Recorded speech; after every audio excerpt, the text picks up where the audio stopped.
Maha besar Engkau Bapa yang kami sembah di dalam nama Tuhan Yesus. Kami sungguh bangga memiliki Allah yang begitu baik dalam kehidupan kami. Saat ini Bapa, kami berterima kasih kalau Ibu Suryani ada di tengah-tengah kami yang akan mengajarkan kami firman Tuhan.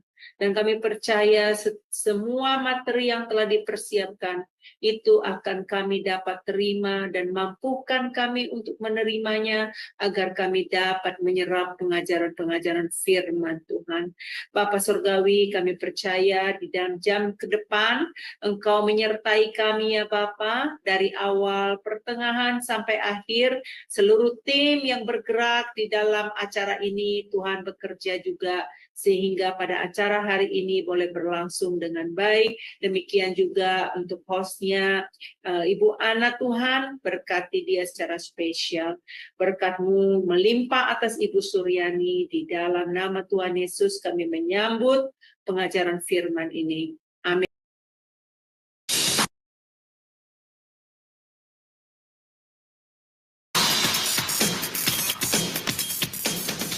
Shalom semua, pada kesempatan kali ini, Sema Adonai dengan bangga memperkenalkan pengajar kita, Ibu Suryani Watimena. Dan berikut adalah profil singkat dari beliau. Ibu Pendeta Dr. Suryani S. Watimena, MTH, lebih dikenal dengan nama Suryani Pantau.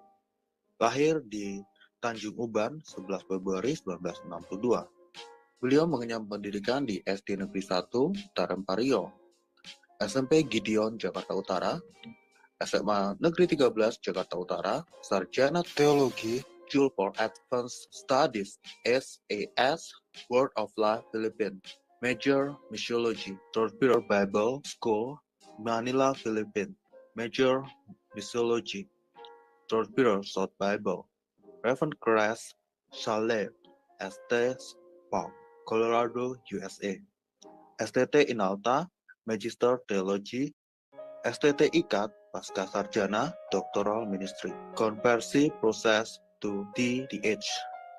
Pengalaman pelayanan. Pengurus Bendahara Pamukri, Persekutuan Pemuda Indonesia, Youth for Christ, mengajar sekolah minggu, pelayanan dari COCM dan Berita Hidup, mengajar Bible Study Muda-Mudi Indonesia, Makati, Filipina, mengajar Bible Study khusus ibu-ibu diploma Kedutaan Indonesia Makati Filipina, penyiar radio Kristen FEBC Far East Broadcasting Company International, pelayanan di Handicap Hospital Colorado, pelayanan penginjilan keliling bersama tim Ambassador Internasional sebagai penterjemah dan pengkhotbah. Ditasbis menjadi pendeta oleh Sinode Gereja Kristen Sahabat Indonesia GKSI.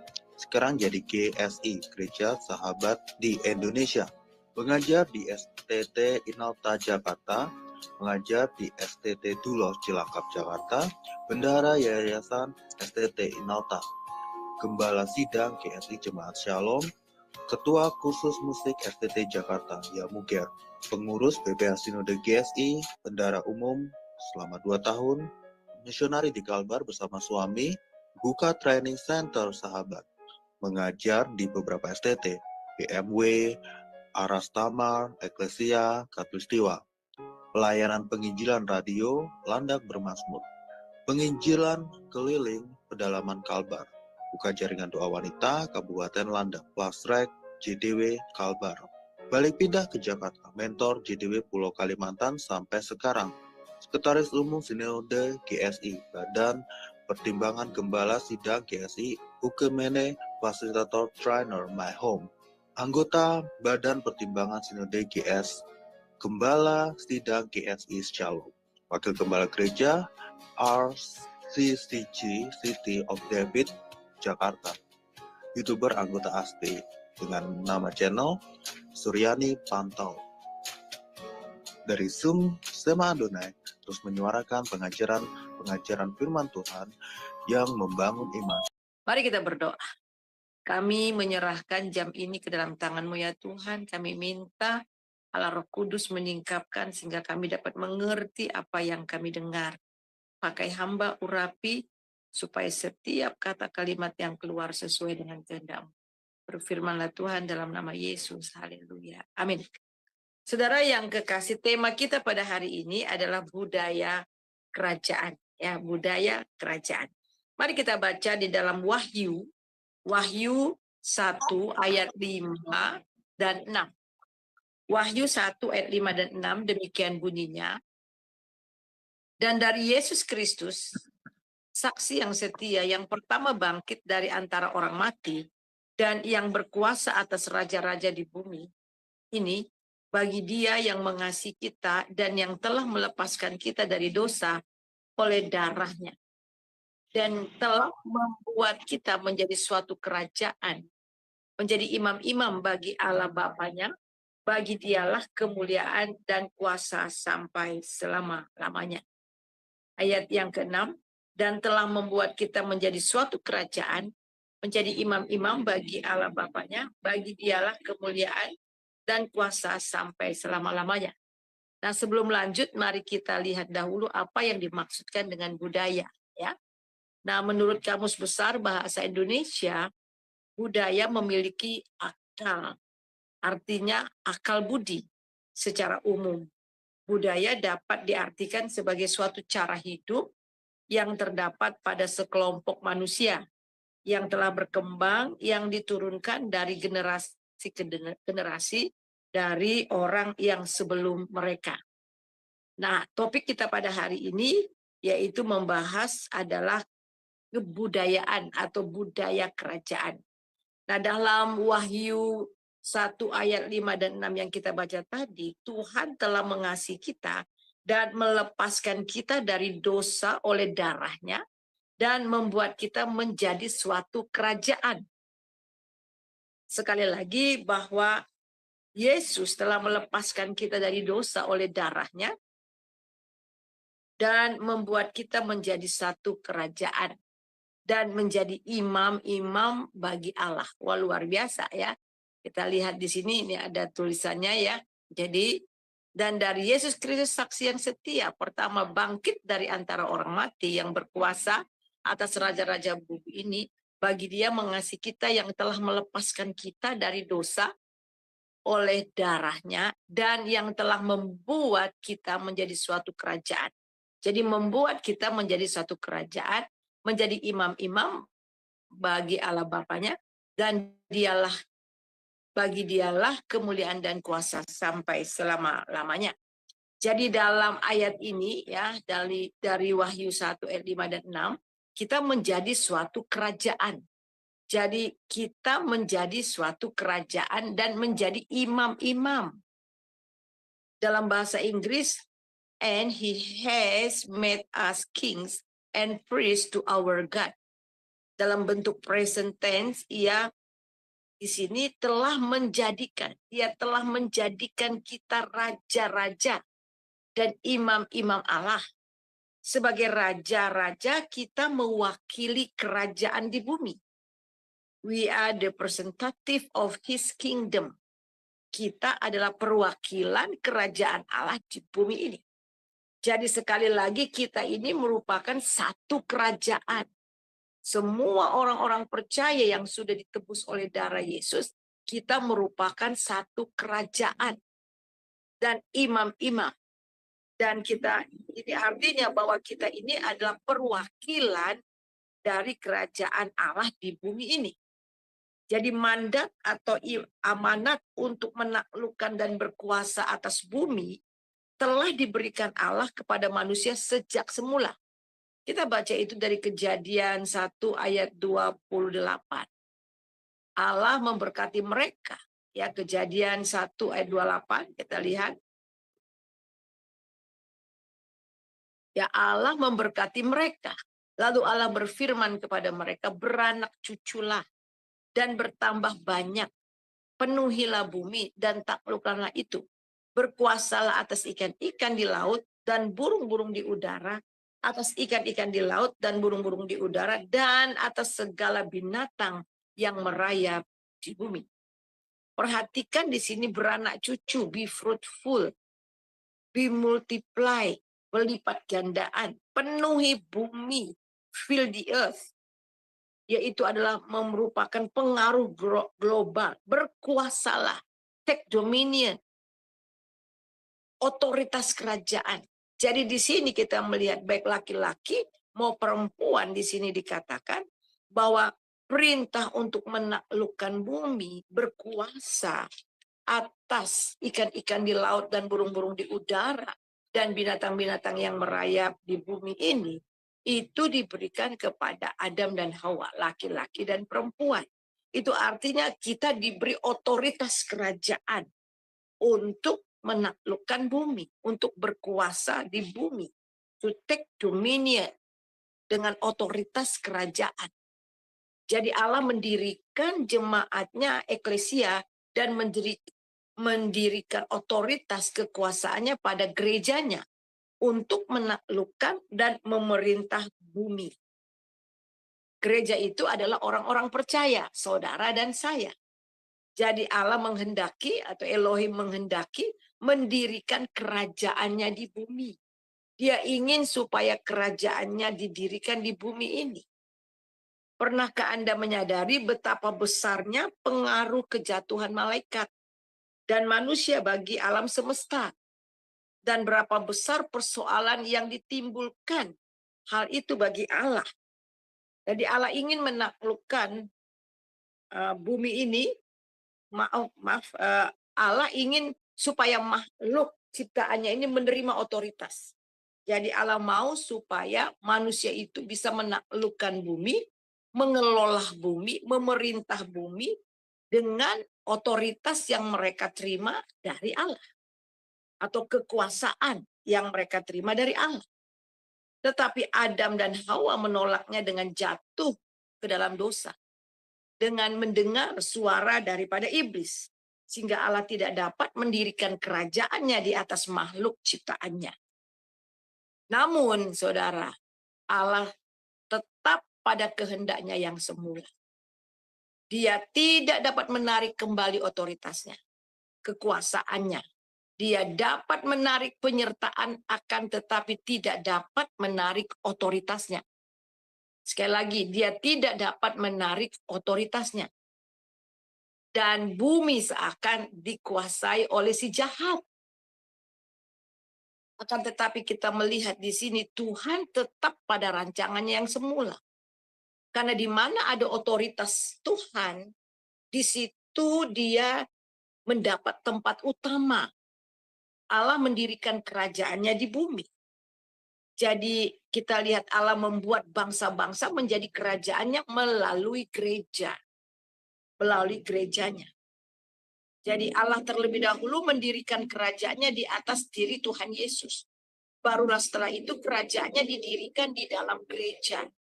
Dan setelah didirikan dalam gereja, barulah kerajaan dunia menjadi kerajaan Allah. Kita baca di dalam Matius 16 ayat 18 dan 19. Dan aku pun berkata kepadamu, engkau adalah Petrus. Ya, engkau adalah Petrus dan di atas karang ini, batu karang ini aku akan mendirikan jemaatku dan alam maut tidak dapat menguasainya. Sekali lagi saya bacakan ayat yang ke-18 dari Matius 16. Dan aku pun berkata kepadamu, engkau adalah Petrus. Dan di atas batu karang ini aku akan mendirikan kerajaanku. Dan alam maut tidak dapat menguasainya. Kepadamu akan kuberikan kunci kerajaan sorga. Apa yang kau ikat di dunia ini akan terikat di sorga. Dan apa yang kau lepaskan di dunia ini akan terlepas di sorga. Nah, perhatikan di sini di dalam ayat yang ke-18. Aku berkata kepadamu, engkau Petrus, di atas batu karang. Aku akan mendirikan jemaatku di atas batu karang ini. Jadi di atas batu karang yang sesungguhnya itu adalah Yesus. Di mana Petrus, ini nubuatan Tuhan Yesus kepada Petrus, bagaimana nanti Petrus akan membangun jemaatnya. Yang adalah kerajaan Tuhan itu sendiri. Membangun jemaatnya. Nah, ini digenapi ketika hari Pentakosta, di mana Roh Kudus turun dan Petrus berkhotbah, 3.000 orang bertobat. Itu adalah gereja yang mula-mula.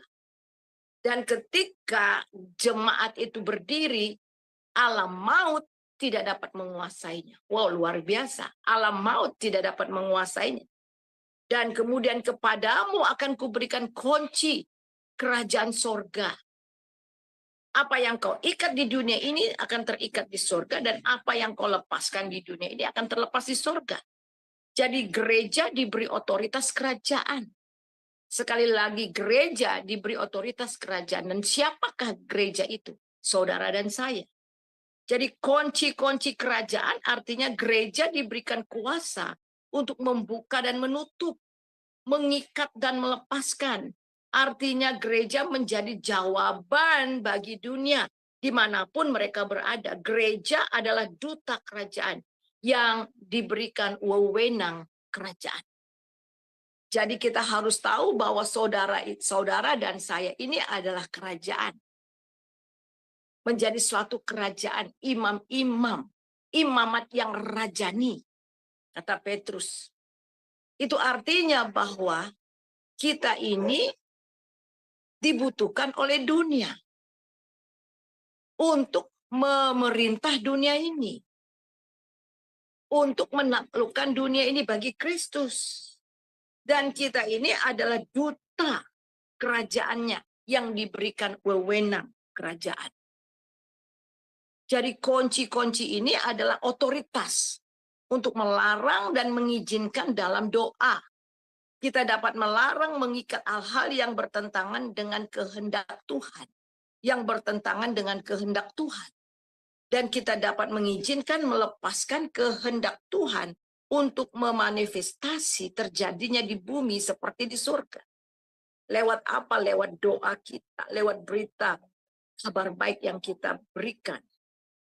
Jadi saudara, inilah otoritas. Sekali lagi, untuk melarang dan mengizinkan dalam doa, kita dapat melarang, mengikat hal-hal yang bertentangan dengan kehendak Tuhan, yang bertentangan dengan kehendak Tuhan, dan juga mengizinkan, melepaskan kehendak Tuhan. Boleh dinyatakan, boleh dimanifestasikan, terjadi di bumi seperti di surga. Itu artinya bahwa Tuhan memakai anak-anak Tuhan, gereja, untuk menjadi agen perubahan. Agen perubahan bagi lingkungan mereka. Kalau ada satu gereja itu megah luar biasa, tetapi kiri kanannya kumuh. Kiri kanannya miskin. Itu tanda tanya. Apakah gereja itu keluar? Apakah gereja itu menjangkau lingkungannya? Karena kita tahu bahwa yang Tuhan mau, di mana ada gereja, di situ ada perubahan. Kalau ada gereja di sana, tapi sampah menumpuk di mana-mana. Kelihatannya kusam. Orang-orang di sana tidak ada perubahan. Orang di sana minum, kemudian mabuk, narkoba, dan sebagainya. Tapi gereja megah sekali. Itu berarti gereja tidak keluar. Jadi gereja tidak memerankan perannya sebagai duta kerajaan. Tidak berdampak bagi lingkungan. Jadi kunci kerajaan ini otoritas supaya kita berdampak di lingkungan di mana kita berada. Di dalam Matius 6 ayat yang ke-10, datanglah kerajaanmu. Jadilah kehendakmu di bumi seperti di surga. Jadi menurut Miles Munro mengatakan, Allah telah memberikan mandat kepada mereka untuk memerintah sebagai raja. To rule as a king. Yaitu bertanggung jawab untuk mendominate atau memerintah. To rule a land di mana mereka berada. Sekali lagi, Allah memberikan mandat kepada mereka untuk memerintah sebagai raja. To rule as a king. Bertanggung jawab untuk mendominate atau memerintah. To rule a land di mana kita berada. As a king, you have to rule your world. Sebagai raja, kita ini adalah raja-raja kecil yang Tuhan berikan. Ingat, tadi dikatakan kita ini adalah suatu kerajaan imam-imam. Jadi dunia saudara dan saya, to rule your world, untuk memerintah duniamu. Apa itu duniamu? Duniamu itu adalah di mana engkau berada. Di kota, di desa, di bangsa, tempat lingkungan di mana saudara tinggal, dan juga di kantor di mana saudara berada. Inilah tempat di mana Tuhan telah mempercayakan dan menyerahkan kepada saudara dan saya untuk dikuasai. Dan di mana gereja mulai masuk dalam setiap lapisan masyarakat. Ada gereja di sana, ada anak-anak Tuhan di marketplace. Ada anak-anak Tuhan di pemerintahan. Ada anak-anak Tuhan yang bekerja di dunia pendidikan, di entertainment, kemudian di olahraga, kesehatan. Ada anak-anak Tuhan di sana. Nah, Tuhan mau kita rule as a king. Artinya memberi dampak, memberi pengaruh.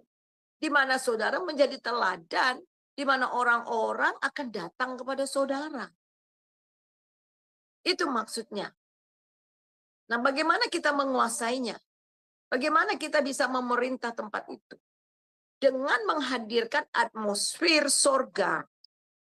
Dengan menghadirkan atmosfer sorga, supaya dimanapun kita berada, ada atmosfer sorga di sana. Apa atmosfer sorga? Ada damai, sukacita, dan kebenaran. Di dalam Roma pasal, kita coba lihat Roma pasal yang ke-14 ayat yang ke-17. Roma 14 ayat 17. Sebab kerajaan Allah bukanlah soal makan dan minum, soal kebenaran, tetapi soal kebenaran, damai, sejahtera, dan sukacita. Jadi kita melihat bukan masalah makan dan minum kerajaan Allah itu, tapi soal apa? Soal kebenaran.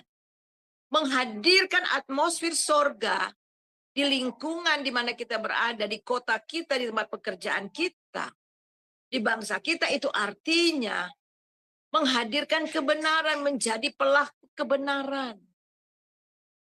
Kemudian ada damai, sejahtera, sukacita di atasnya. Dan kemudian itu yang Tuhan kehendaki. Itu terjadi di mana kita berada. Kemudian yang berikutnya, bagaimana kita menaklukkannya? Menghancurkan ketidakaturan, ketidaktaatan, kekacauan akibat dosa, hingga terjadi transformasi. Mari kita baca di dalam Yeremia 29 ayat yang ke-7. Yeremia 29 ayat yang ke-7. Yeremia 29 ayat 27. Demikian bunyinya. Usahakanlah kesejahteraan kota kemana kamu aku buang. Dan berdoalah untuk kota itu karena kota itu kepada Tuhan. Sebab kesejahteraannya adalah kesejahteraan. Perhatikan. Usahakan kesejahteraan kota. Jadi kita ini mengusahakan. Kita nggak tinggal diam. Lakukan sesuatu untuk kota. Lakukan sesuatu untuk lingkungan. Di mana kita berada. Seringkali kita nggak peduli dengan lingkungan kita. Orang kiri kanan kita nggak kenal. Ada satu contoh. Pas naik pesawat. Kemudian kenalan dengan orang di sebelahnya. Wah, ibu dari mana? Kok Jakartanya tinggal di mana? Contohnya ya. Oh, saya di Jalan Cempaka. Di Bintaro Jalan Cempaka. Oh, ibu Jalan Cempaka. Oh, sama dong. Saya juga di Bintaro Jalan Cempaka. Oh, ibu nomor berapa rumahnya?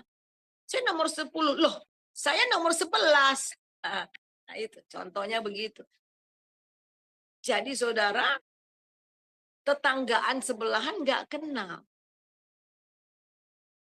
Hidup sendiri, hidup terkungkung. Pergi pagi, pulang malam, nggak pernah menyapa, nggak tahu apa-apa. Dengan lingkungan, tidak peduli. Ada orang bilang gini, Bu, orang Kristen itu sombong ya.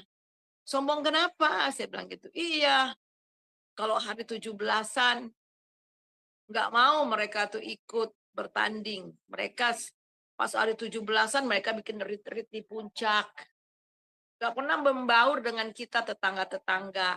Paling mereka kasih sumbangan aja.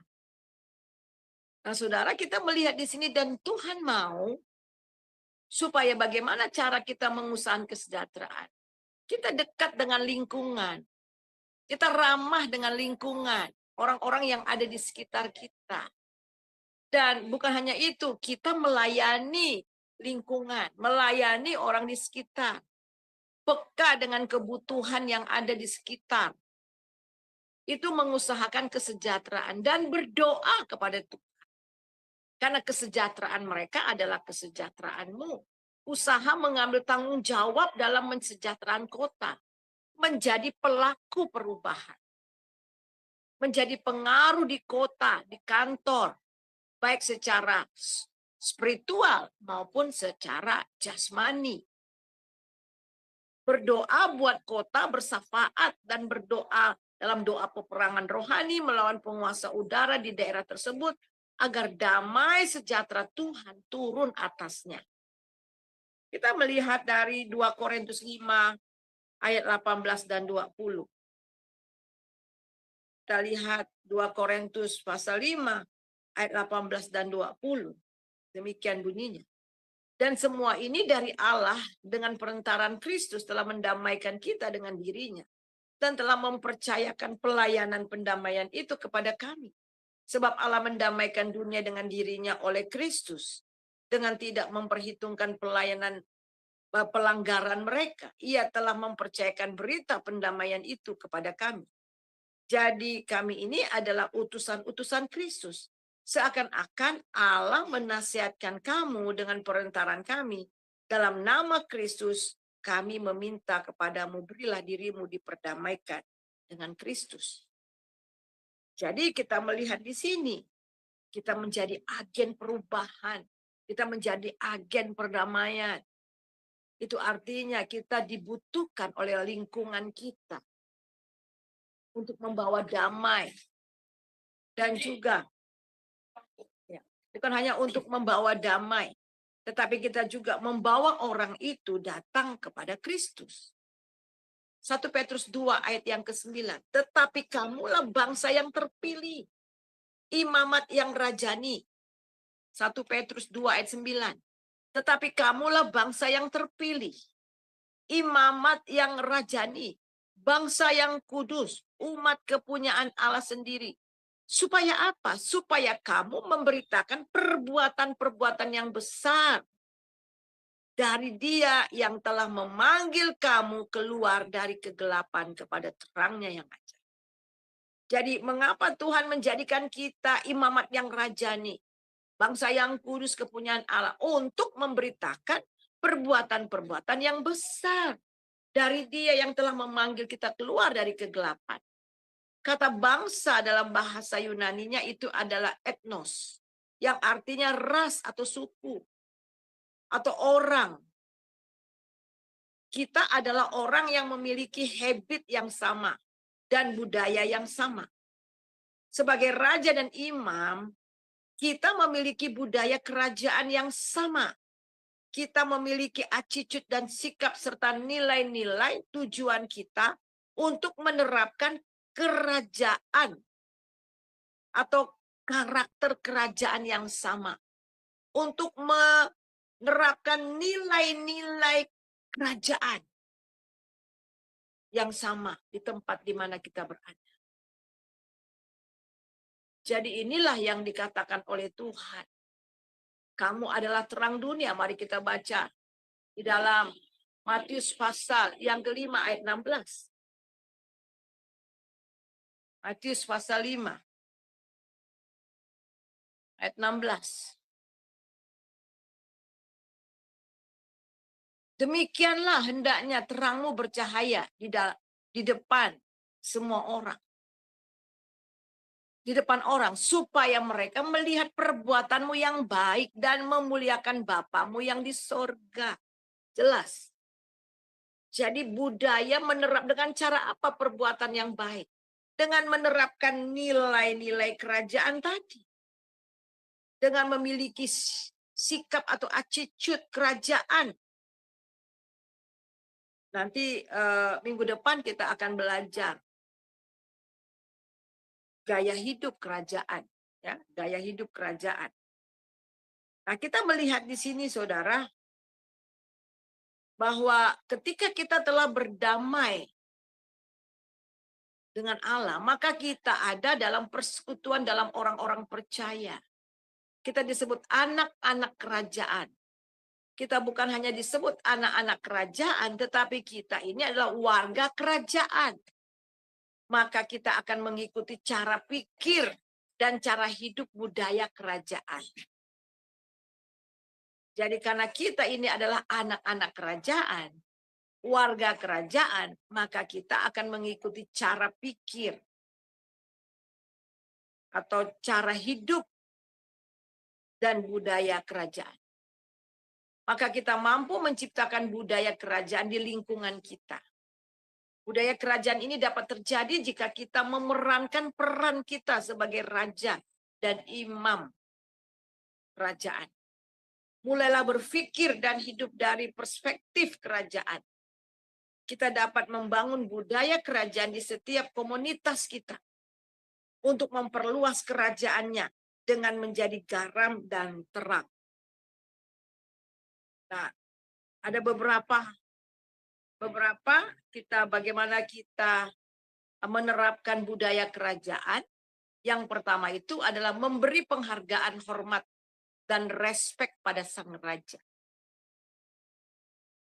Memberi penghargaan, hormat, dan respek kepada sang raja kita. Kita mengagungkan, menghormati sang raja kita, yaitu Tuhan Yesus Kristus, yang adalah kepala daripada kerajaan itu. Dialah raja di atas segala raja. Saudara, bagaimana Tuhan mempercayakan otoritas itu sejauh mana kita tunduk kepada otoritas Tuhan sebagai raja. Sejauh itu juga dia memberikan otoritas kepada kita. Kita melihat 1 Timotius 5 ayat 17. 1 Timotius 5 ayat 17. Penatua yang baik, pimpinannya patut dihormati. 2 kali lipat, terutama mereka yang jeripayah, berkhotbah, dan mengajar. Nah, kita melihat di sini ini memberi penghargaan hormat. Ketika kita menghormati Tuhan, kita juga menghormati orang-orang yang ada di atas kita. Harus ada penundukan diri. Sejauh mana kita tunduk kepada Tuhan, sejauh itu otoritas Tuhan berikan kepada kita. Dan kemudian kita bukan hanya tunduk kepada Tuhan, tetapi orang-orang yang di atas kita. Penatua yang baik, pimpinannya patut dihormati 2 kali lipat. Terutama mereka yang jeripayah, berkhotbah, dan mengajar. Jika kita menghormati seorang, kita sedang mengekspresikan nilai-nilai kerajaan.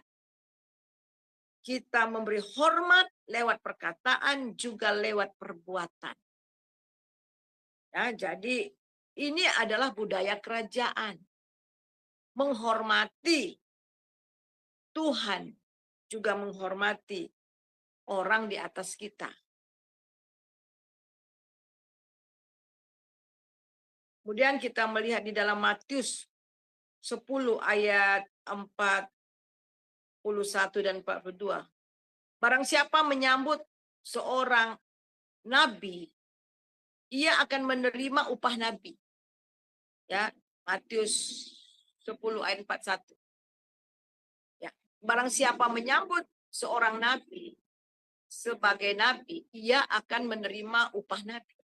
Dan barang siapa menyambut seorang benar sebagai orang benar, ia akan menerima orang benar, upah orang benar. Ayat 42. Dan barang siapa memberi air sejuk secangkir saja pun kepada salah seorang yang kecil ini, karena ia muridku, aku berkata kepadamu, sesungguhnya ia tidak akan kehilangan upah daripadanya. Nah, ini adalah budaya, penghargaan, hormat, dan respek. Sekecil apapun yang kita berikan kepada seseorang dengan sungguh-sungguh, kita tidak akan kehilangan upah. Jadi kita lihat bagaimana Elisa, hamba Elia, yang benar-benar setia, dan dia mendapat double portion. Nah, bagaimana dengan budaknya Elisa, budak Elisa? Karena dia tidak taat dan akhirnya dia tidak menjadi hamba seterusnya. Nah, kemudian yang kedua kita melihat tadi ini budaya kerajaan, jadi tunduk. Dan satu lagi, budaya kerajaan surga. Dia bukan hanya tunduk, bukan hanya menghormat, memberi hormat, penghargaan, tetapi taat. Ketaatan kepada Allah tanpa syarat. Ini adalah budaya kerajaan. Bagaimana kita melihat tokoh-tokoh iman, Abraham taat kepada Allah tanpa syarat. Nuh taat kepada Allah tanpa syarat. Jadi betul-betul hormat dan juga tunduk dan taat tanpa syarat. Kita lihat bagaimana Saul ketika diperintahkan oleh Tuhan untuk menumpas semua orang Amalek dan semua harta bendanya, tetapi dia kemudian menahan benda-benda yang indah, yang jelek-jelek ditumpas. Dan apa yang terjadi? Karena ketidaktaatan dia kepada Tuhan, kemudian kerajaannya terkoyak. Nah, kita coba baca itu dari 1 Samuel 15 ayat 22.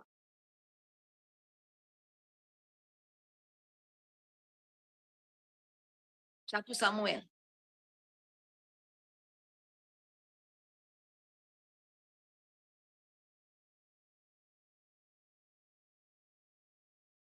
Ya. Tetapi jawab Samuel, apakah Tuhan itu berkenan kepada korban bakaran dan korban sembelihan sama seperti mendengarkan suara Tuhan? Sesungguhnya mendengarkan lebih baik daripada korban sembelihan.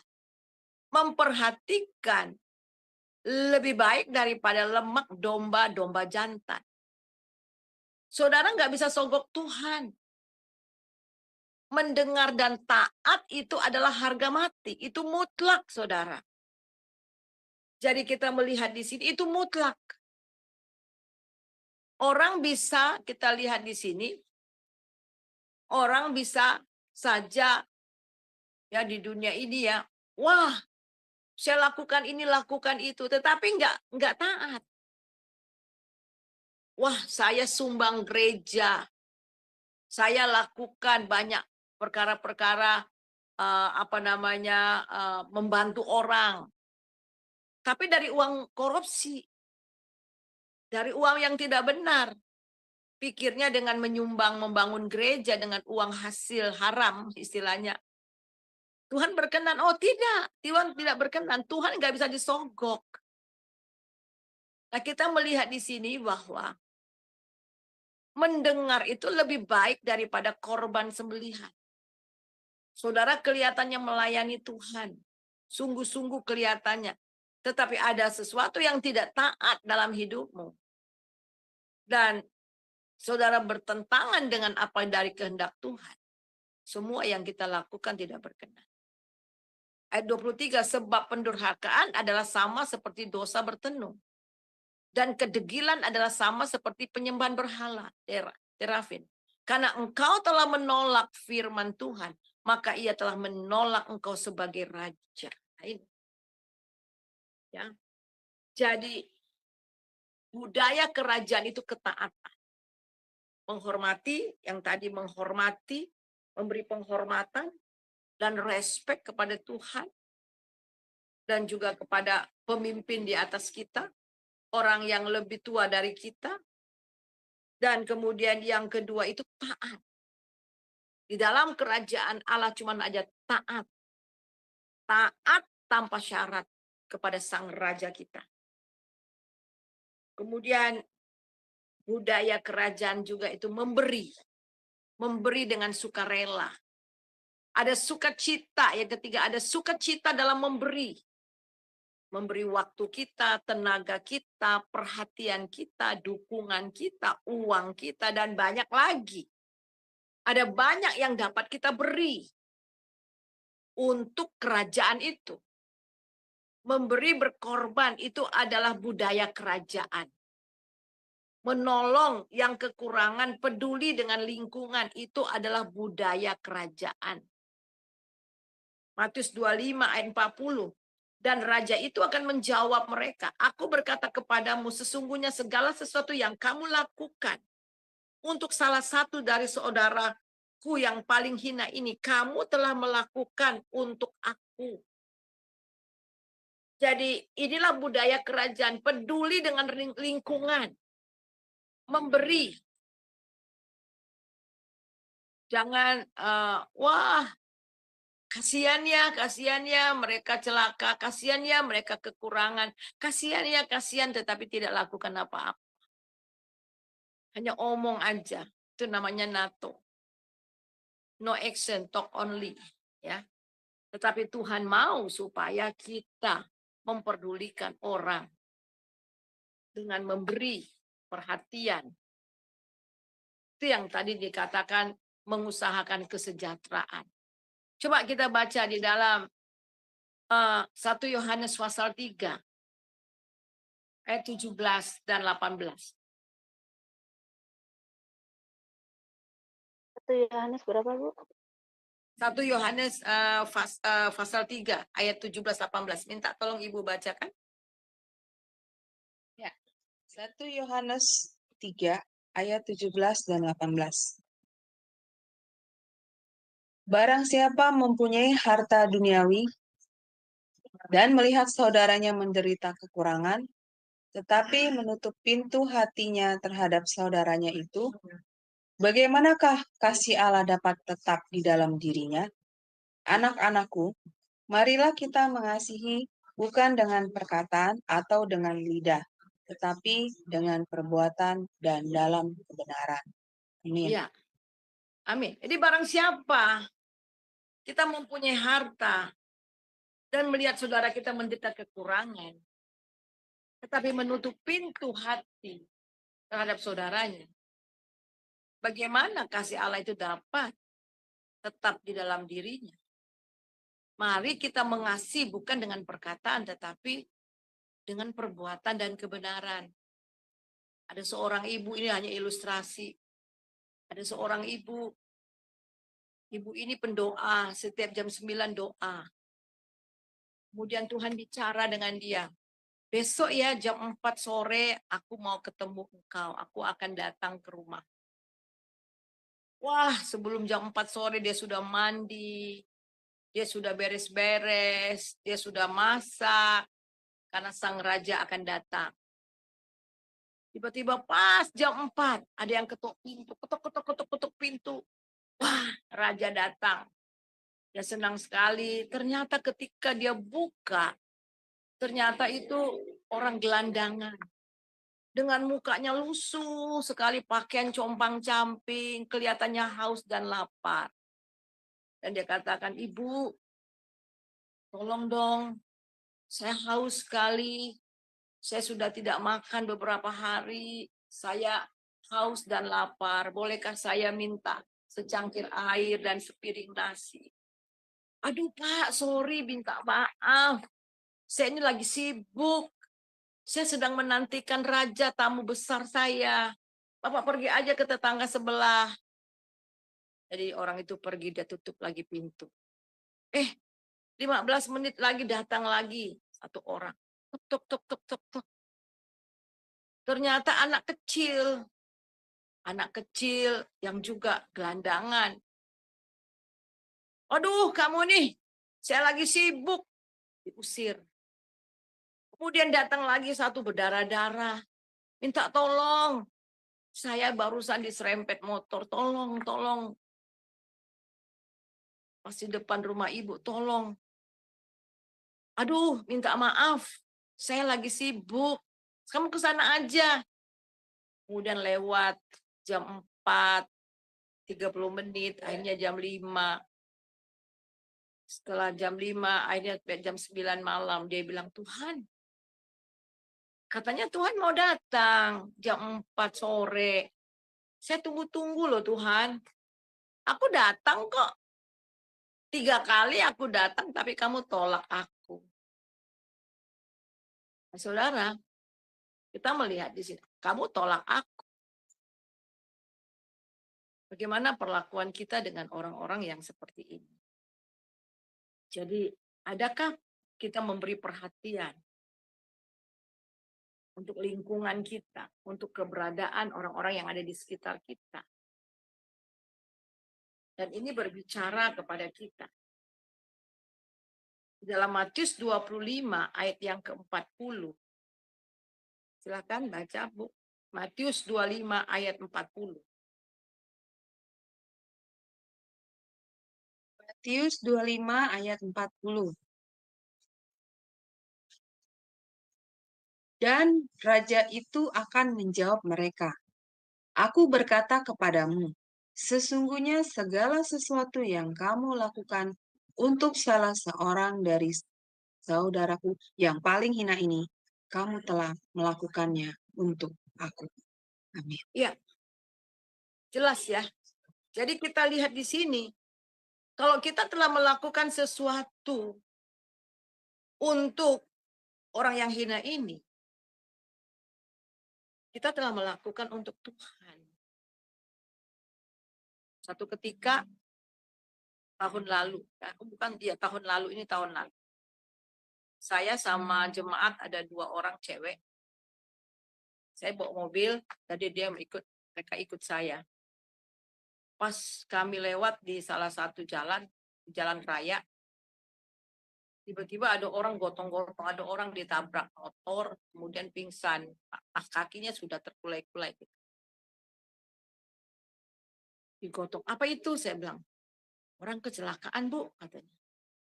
Roh Kudus bilang gini, saya jalan. Roh Kudus bilang balik, putar. Angkat dia ke rumah sakit.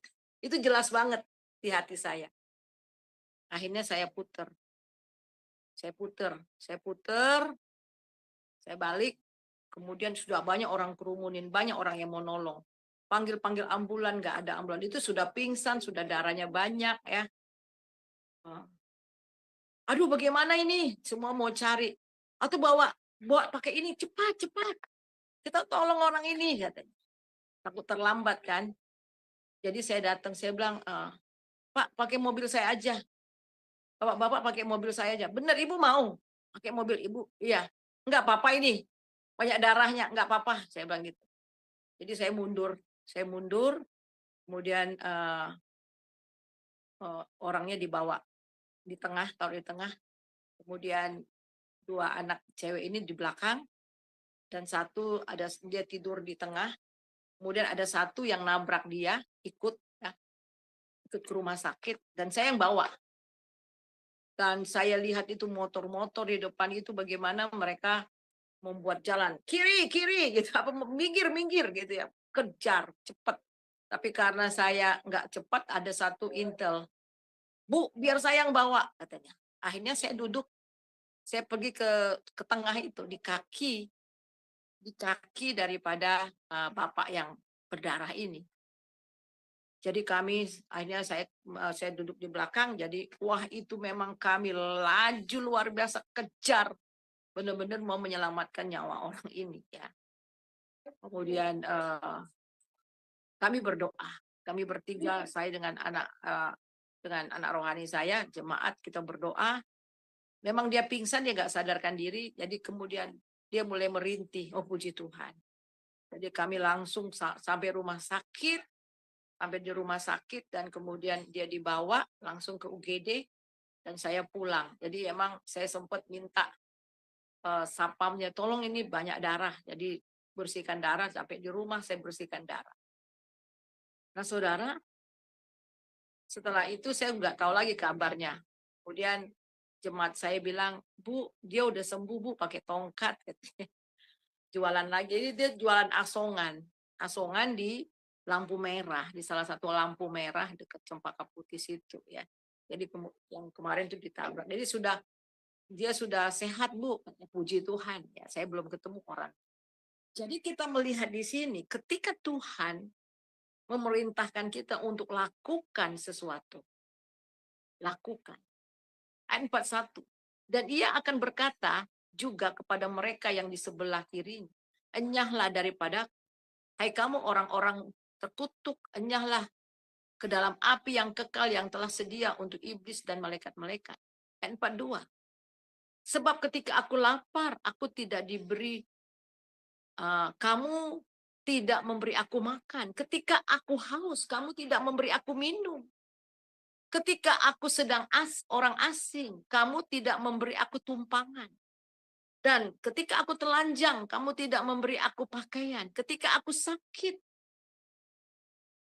dan dalam penjara, kamu tidak melawat aku. Lalu mereka pun akan menjawab dia katanya, bila mana kami melihat engkau lapar dan haus atau sebagai orang asing atau telanjang atau sakit atau dalam penjara dan kami tidak melayani engkau. Ayat 45. Maka ia menjawab mereka, aku berkata kepadamu sesungguhnya segala sesuatu yang kamu lakukan untuk salah satu dari yang paling hina ini, kamu tidak melakukan juga untuk aku. Jadi kalau tidak melakukan dari salah satu yang terhina ini juga tidak melakukan. Dan mereka ini akan masuk ke tempat siksaan yang kekal, tetapi orang benar akan hidup yang kekal.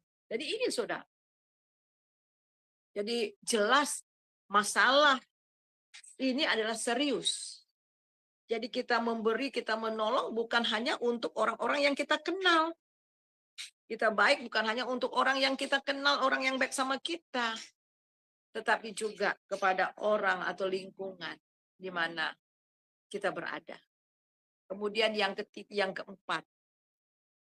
Yang keempat, budaya sukacita. Nah, budaya sukacita. Jadi kerajaan Allah itu adalah masalah kebenaran, damai sejahtera, dan sukacita. Sukacita adalah ciri khas kerajaan. Wow, luar biasa. Kerajaan adalah ciri khas, sukacita adalah ciri khas kerajaan. Bersukacitalah, sekali lagi kukatakan bersukacitalah Paulus dalam penjara. Ya, pada saat itu sama Silas ada sukacita, mereka menyanyi. Kemudian pintu-pintu gerbang terbongkar. Jadi damai dan sukacita ini adalah karakteristik kerajaan. Damai dan sukacita ini adalah karakteristik atau budaya kerajaan. Ada damai, ada sukacita. Ini adalah pengalaman hidup dalam kerajaan. Nyanyi dalam segala keadaan. Ucapan syukur. Karena memang kita anak kerajaan. Ada dikerjakan oleh Roh Kudus.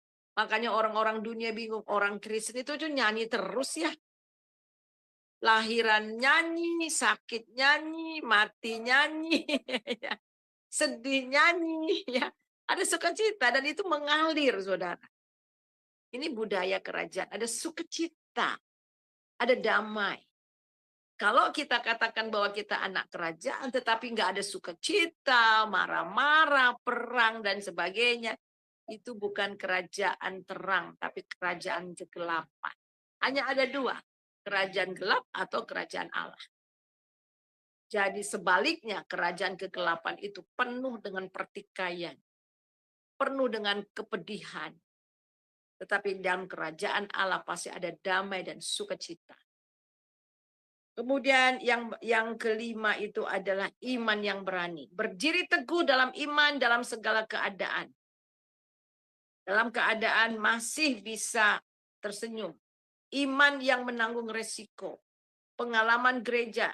Bagaimana gereja yang mula-mula karena iman mereka banyak dibuang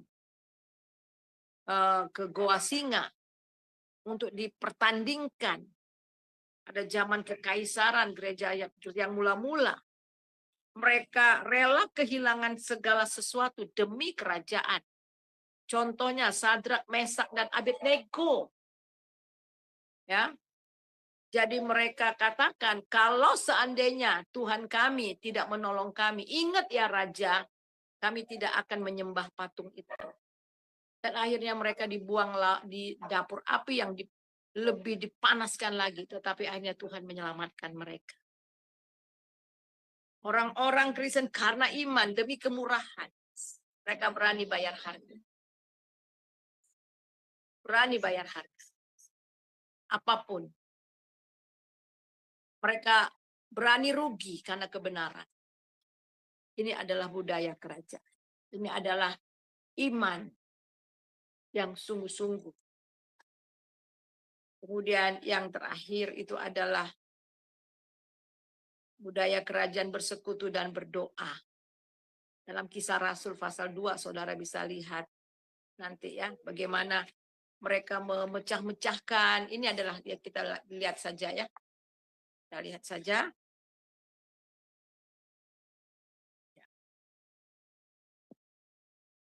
Ya. Ini adalah mulai dari ayat yang ke-41 ya. Kisah 2. Ini adalah cara hidup jemaat yang pertama. Di orang-orang yang menerima perkataan itu memberi diri pada hari itu jumlah mereka bertambah kira-kira 3.000 jiwa. Mereka bertekun dalam pengajaran rasul-rasul, dalam persekutuan mereka lalu berkumpul untuk memecahkan roti dan berdoa.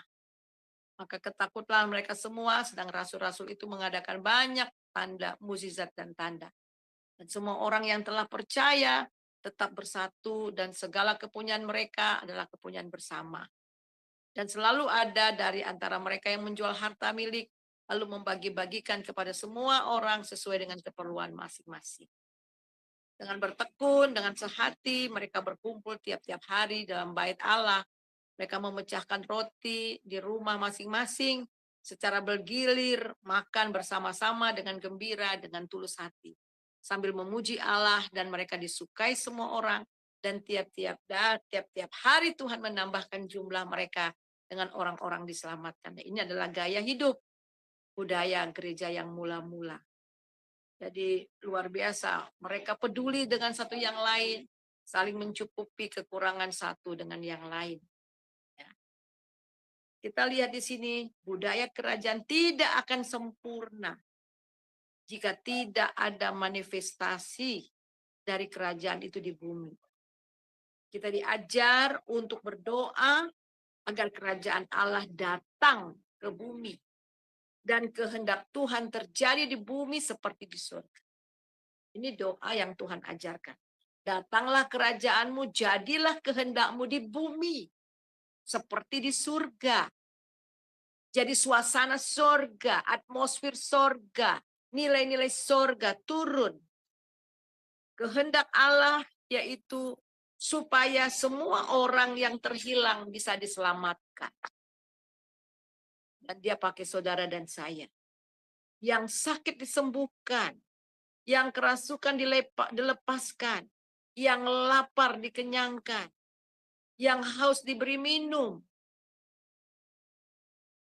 Yang susah dihibur. Dan sebagainya. Jadi budaya kerajaan harus diterapkan di dalam kehidupan kita. Dan di dalam lingkungan di mana kita berada. Mari kita satu dalam doa. Terima kasih Tuhan untuk firman-Mu.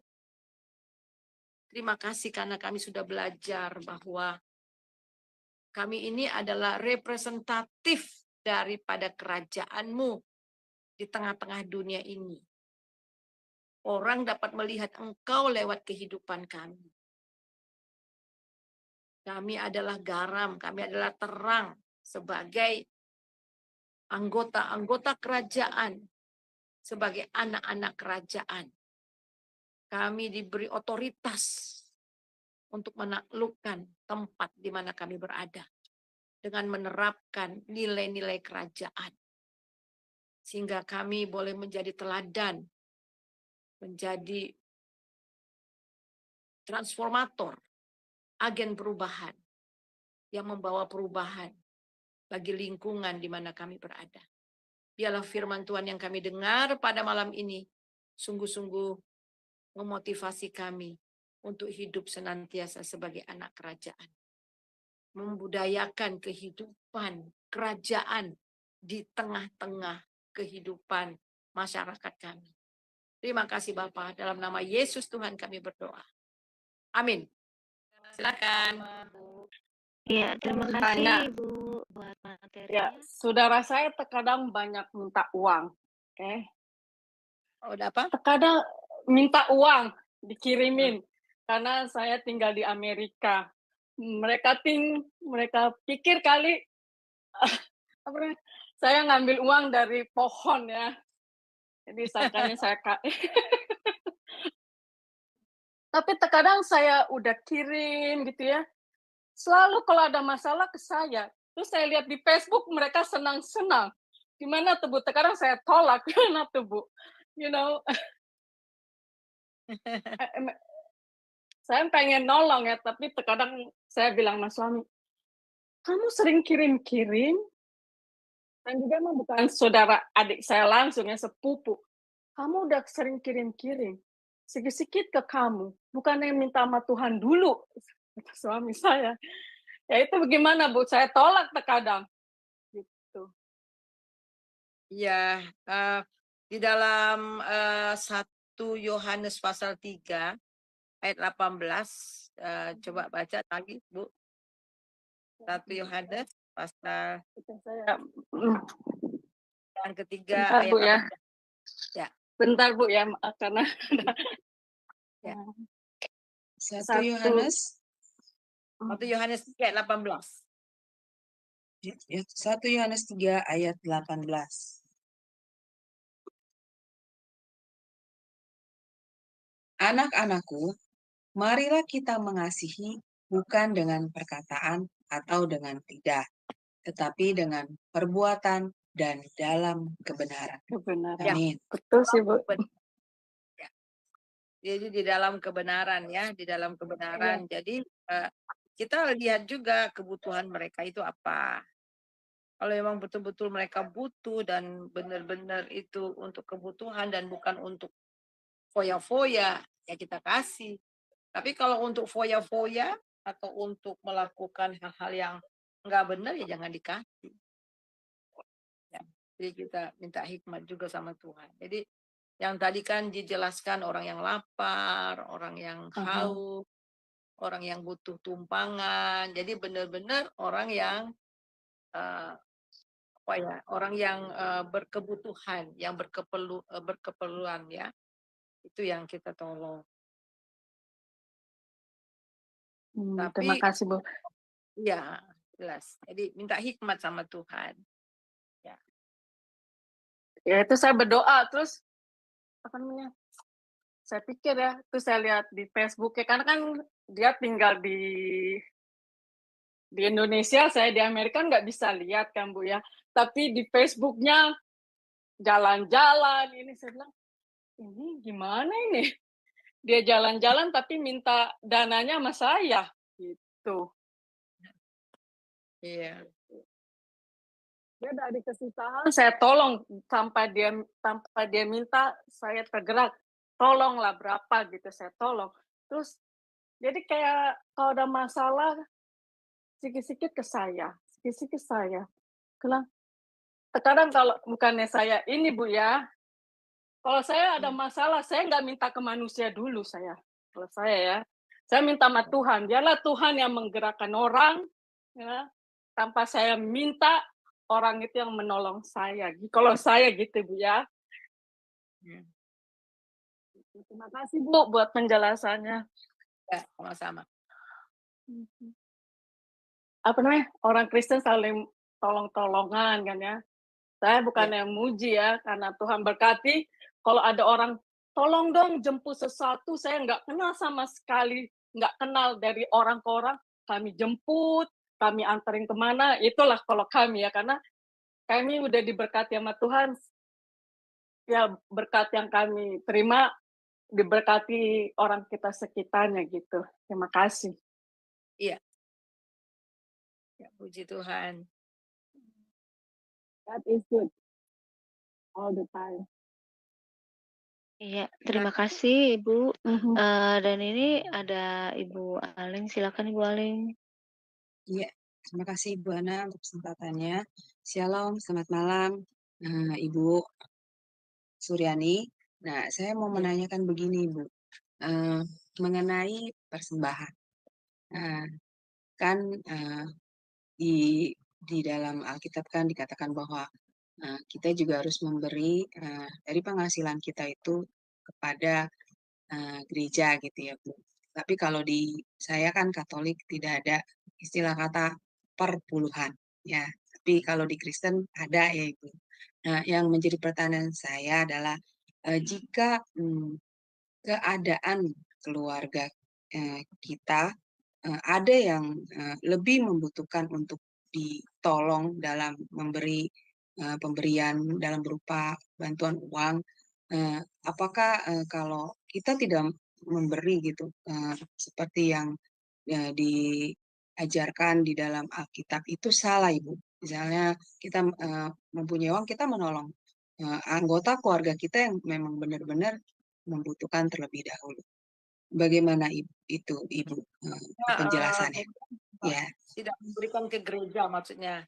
Jadi uang itu ya gitu. diberikan. Memang sih Ya, kalau seperti itu. itu kan ada persembahan persepuluhan dan juga ada persembahan khusus, ada persembahan yang memang untuk orang-orang yang ini ya. Jadi memang kalau kembalikan kepada Tuhan itu, kalau saya sih itu memang bawalah semua persembahan supaya ada persediaan ya. Kata yang dipakai itu banyak ya. Nah, itu yang diberikan. Jadi itu wajib. Jadi kalau untuk kita memberi kepada orang lain, keluarga, ya kita pakai persembahan yang lain, yaitu persembahan syukur, persembahan ya, syukur kita. Nah, kalau untuk hamba Tuhan boleh, karena dia Lewi ya, orang Lewi ya. Umpamanya digerakkan, misalnya saya digerakkan dari perpuluhan saya, ada orang hamba Tuhan yang ada di Sulawesi pedalaman gitu ya, tiba-tiba digerakkan oleh Tuhan. Saya beri. Berarti memang Iya. itu harus ya Ibu ya, memang itu sudah kewajiban seperti itu ya Bu ya. Yang untuk pekerjaan Tuhan ya, untuk pekerjaan Tuhan. Tapi kalau untuk ada persembahan khusus, ada persembahan yang lain-lain yang kita memang khususkan memang untuk menolong orang. Jadi bukan hanya untuk Tuhan ada, tapi untuk sesama nolong itu juga ada, kita sisihkan. Iya. Ya, Ambil dari baik, terima kasih Ibu. Iya, tidak ambil dari perpuluhan. Iya, berarti memang sebenarnya emang itu sudah kewajiban ya Ibu ya bagi kita harus memberikan persembahan kepada rumah Tuhan ya. Ya, baik Ibu, terima kasih untuk penjelasannya. Tuhan berkati. Ya, Tuhan berkati. Baik, terima kasih Bu Aling, dan ini ada Bapak Edi. Selanjutnya silakan Bapak dibuka mic-nya.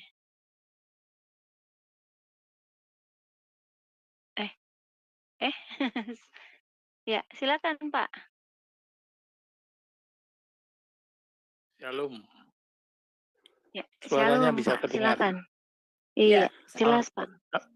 Mandat budaya kerajaan Allah itu kalau di narasi dalam Alkitab itu contohnya apakah seperti Daniel waktu di pembuangan Babel itu, jadi dia meskipun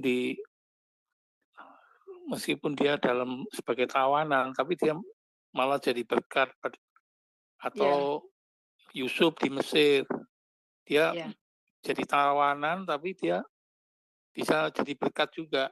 Nah, kalau konteks kita sekarang itu maksudnya kita sebagai orang percaya itu bagaimana kita jadi berkat di lingkungan kita, jadi memberikan sumbangan pemikiran atau apa, atau yang dimaksud seperti itu ya.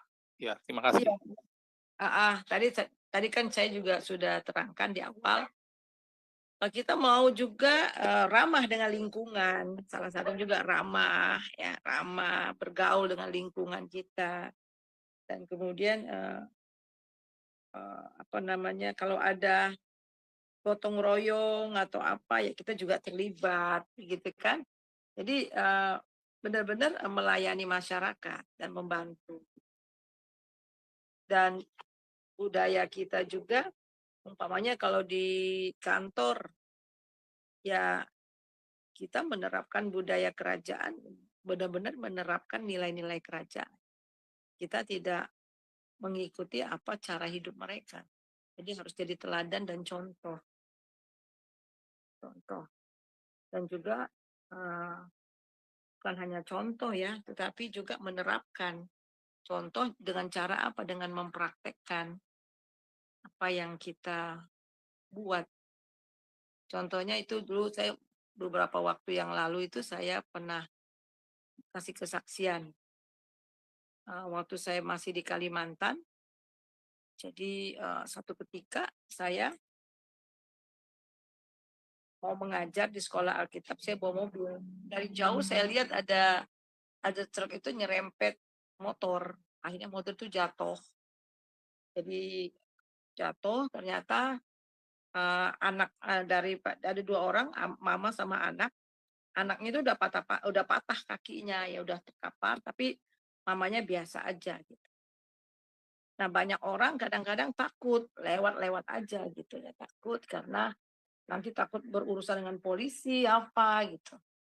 Tapi saya berhenti. Jadi saya berhenti, kemudian saya telepon ke kampus saya bahwa ada kecelakaan. Mereka berpikir saya yang celaka. Nah, pas itu lewat mobil ambulans yang saya kenal. Saya bilang, "Bapak mau kemana?" Saya hentikan, "Mau kemana?" "Mau rumah sakit Parindu, tolong bawa ini." Jadi dibawa. Jadi kedua orang dibawa. "Jadi bagaimana ini motor saya?" Katanya.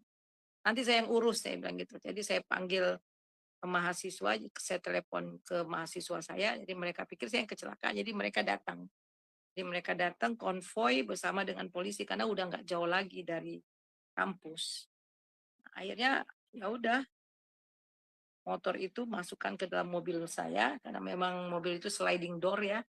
Jadi bisa masuk, kemudian taruh di kantor polisi. Saya ngajar. Setelah saya ngajar, saya pergi ke rumah sakit itu.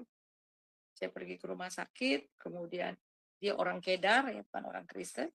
Saya bilang, "Pak, boleh saya doakan buat anak Bapak?" "Oh, boleh, boleh, boleh." Ya, saya berdoa, "Tuhan Yesus, juru selamat kami, junjungan kami. Engkau adalah Allah, Engkaulah Tuhan, datang jadi manusia untuk nebus dosa kami," ya, gitulah ya.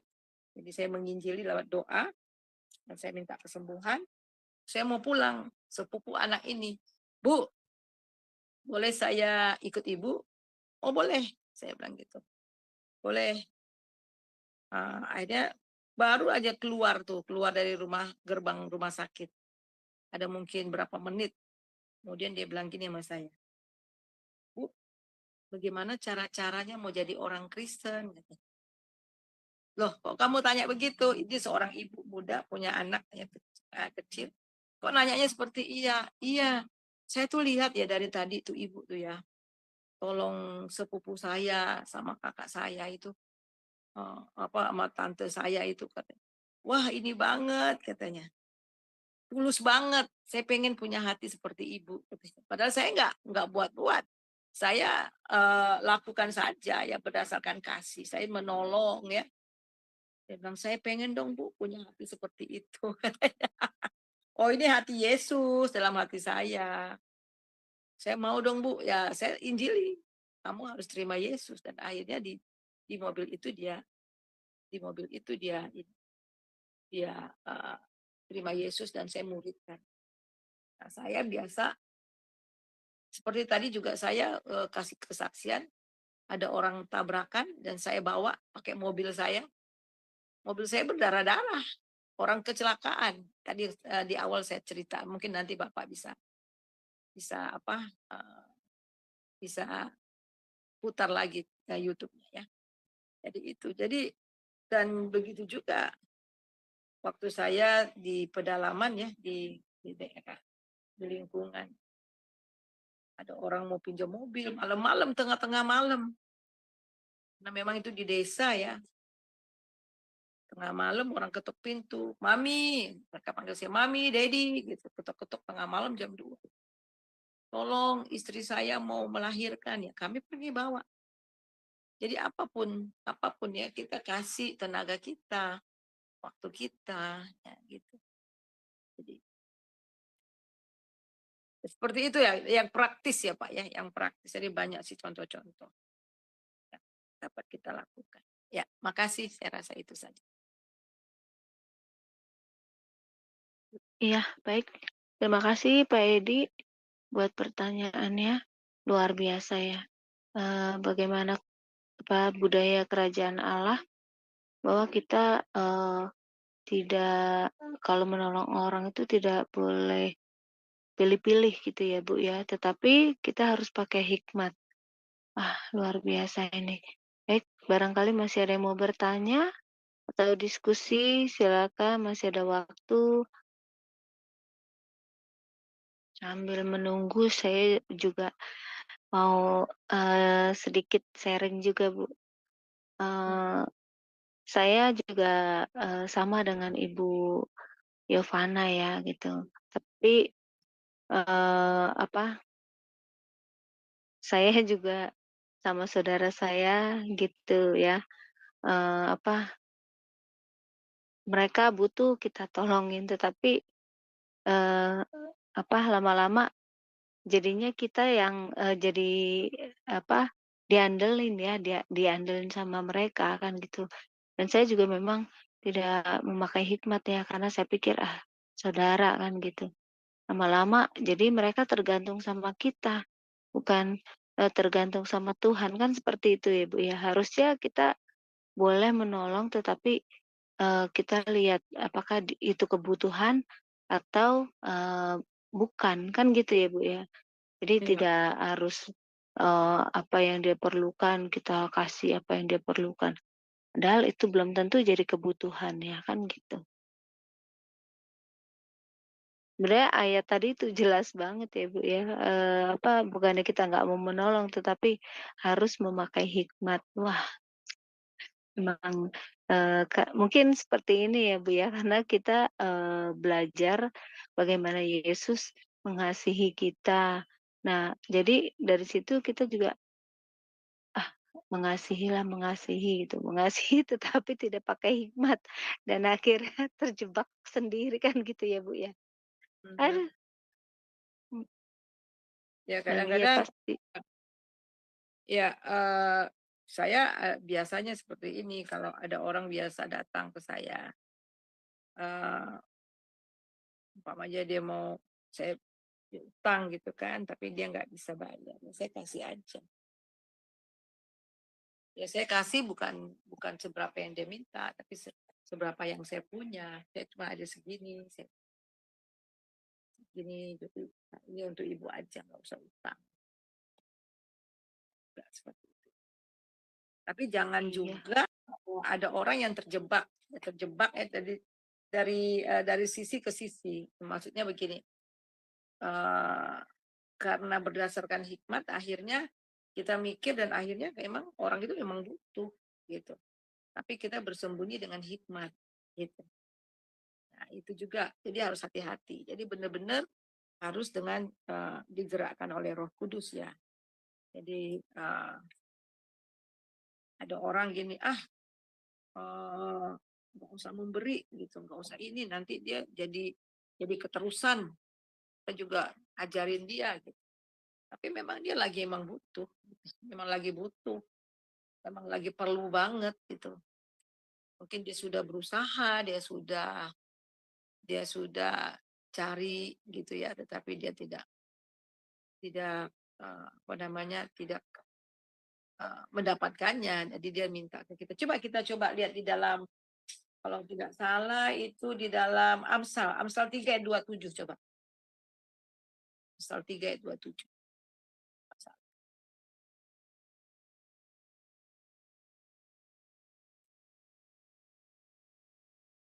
Amsal 3 ya Bu ya. Ya, ayat 27.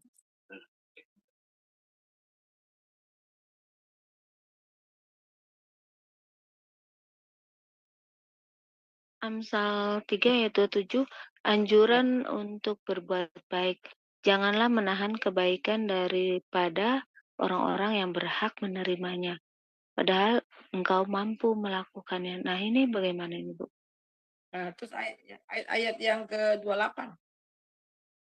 Janganlah engkau berkata kepada sesamamu, pergilah dan kembalilah, besok akan kuberi.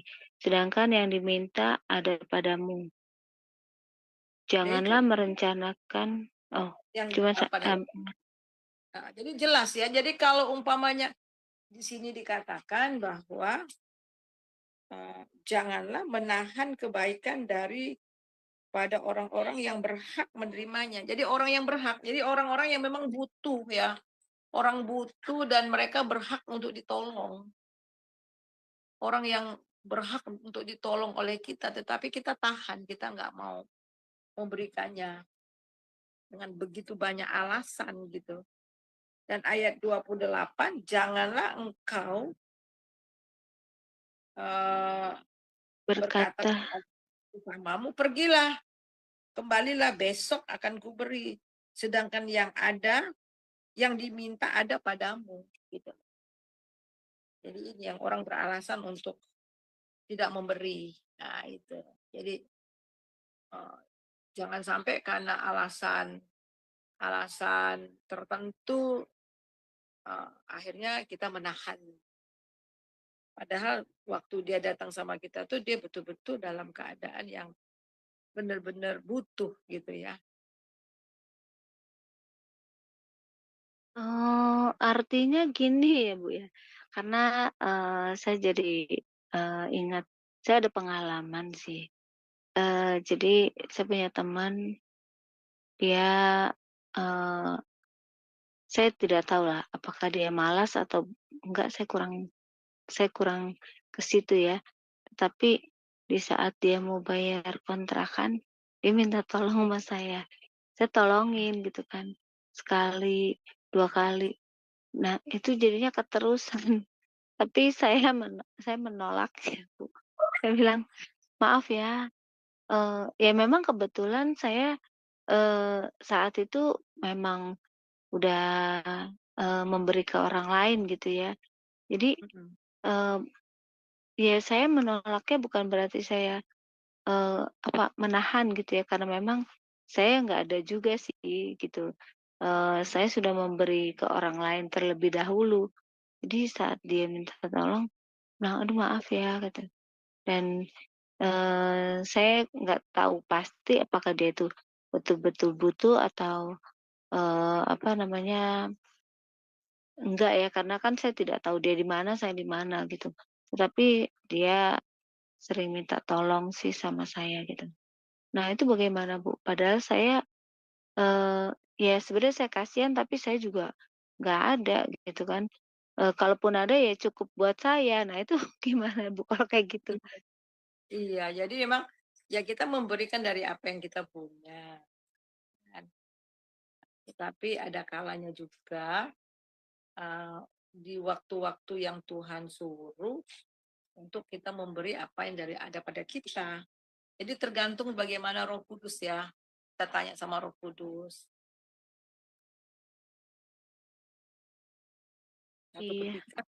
Iya.